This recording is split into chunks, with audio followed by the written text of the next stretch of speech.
We're really sorry that it took us this long for us to come here.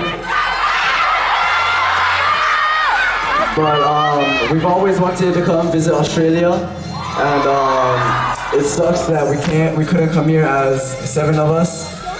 But hopefully you guys had fun tonight, and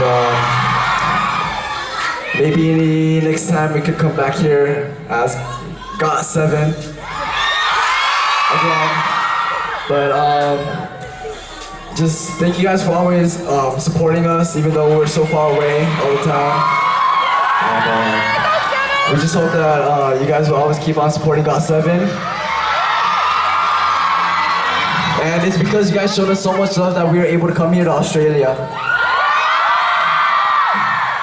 So hopefully, like Jinyoung said, next time we can come back here for another fan meeting or concert, or just to meet you guys.